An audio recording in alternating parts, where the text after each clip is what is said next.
Hey guys, welcome back here to the Fishing Teacher, and really appreciate you guys coming by the channel today to check the video out. Definitely do appreciate that. There's so many freaking YouTube channels out there to watch fishing on, so thank you very much for swinging by mine. I really appreciate that. Guys, today we're going to be talking about the old jitterbug, the old school jitterbug. Everybody's grandpa used one like this, and guys, this is still an incredible bass catcher, especially in the summer months. The jitterbug to me is a summertime lure. And I'm going to give you guys some tips and advice on how I've caught bass on jitterbugs and the conditions they work in the best. So we're going to dig into that in today's episode here. And also guys, I will put the jitterbug link in my Tackle Warehouse description in this video. So if you guys would like to order a jitterbug and try out some of the techniques, you can use my link in this description. Really good way to support the channel and appreciate that. And also guys, real quick reminder that Solar Bat has got their 250th, our nation's 250th anniversary sale going on. It's the biggest sale of the year for Solar Bat.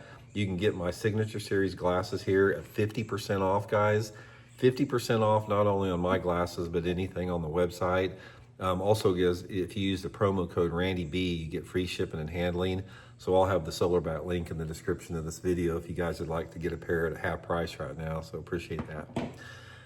Okay guys, here it is, the old school jitterbug here. Now, there's a couple different things on a jitterbug that makes it so effective. Number one is very few topwaters still do not catch fish because a topwater lure, it doesn't telegraph itself as far as the attention to the detail to the lure that so much. When you're talking about a bait that the fish are looking up like this, they really can't get a real good look at it other than just the commotion on the water.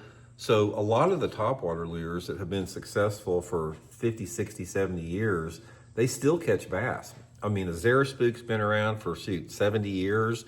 Jitterbug's been around forever. Hula poppers, those, chuggers, all that type of stuff still catch bass today. That's the nature of the topwater. But a jitterbug is a very unique lure in terms, it's one of the first topwaters out there that had some type of a lip on it that gets the thing to wobble back and forth. Now, if you've never used a jitterbug, guys, that's what it does. It goes back and forth across the water just like this. It's sort of like looks like a little bird or something, struggling along the surface like that. It has a real quiet gurgle sound. Doesn't really telegraph itself. It looks really good in the water. If you've never seen a jitterbug, guys, it looks really good. But one of the things about it is with all the lure technology that's come out over the past 30 or 40 years, the jitterbug sort of got set along the wayside. It is still an incredible bass catcher, and especially in the summertime of the year. And I want to sort of go over when you want to use it. First of all, let me tell you one little outlier technique about a jitterbug a lot of people don't know about. A jitterbug is sort of a secret lure for all those dudes that fish all the Great Lakes, the big smallmouth lakes like Lake Erie, Lake Ontario, Lake St. Clair, Lake Champlain. A lot of the smallmouth anglers up there know the jitterbug is really good for smallmouth in the summertime of the year. Just fishing it over rocky flats, smallmouth will hammer this thing. But I want to talk about in a traditional man-made reservoir for largemouth. First time I've ever seen a jitterbug work good, let me explain it to you. I was down at Grand Lake with a friend of my dad's back when I was a little kid. Now this was back in the mid-1970s. And my dad's friend was named Calvin. And Calvin had, he had a place on Grand Lake there by Sailboat Bridge. And he had a little boat dock. So we'd go out, down there and visit Calvin on the weekends. And he'd take me fishing a little bit occasionally right there in the cove where his dock was. And the first time I went fishing with him, there were some willow trees in the back of the cove there. It was July, and Calvin pulled out his fiberglass rod, and he had a Zebco 808 spin cast rod on it, and he had a jitterbug. And he got back in there, and he had a trolling motor on the back of his boat, and he was in the back of the boat on a tiller stir, and I was up front, and he'd take this jitterbug, and he'd cast it up there in the shade of those willow trees, and reel that thing in that shade of the willow trees, and those big ones would come out and just hammer the thing. They were big to me. They were probably two to 3 pounders back then. But I remember them hitting this jitterbug. So I started taking it and fishing farm ponds with it. Jitterbug is a great bait for farm pond fishing. And eventually I started using it on lakes. Now here is the situation that I like to fish a jitterbug in the summertime. First of all, it's a great nighttime lure. This is a little bit different before we get in the daytime. A jitterbug is probably the best nighttime fishing lure that you can have for topwater lures. just throw it out there, just fish it along shallow banks, usually a black jitterbug, something like that. But the more frog pattern jitterbug like this is the one I'm talking about, daytime areas.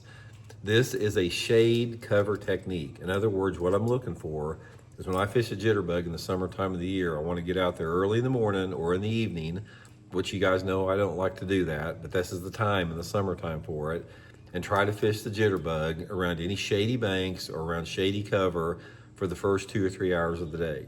Lay down trees next to a dock, along the edge of a grass bed, whatever cover your lake has.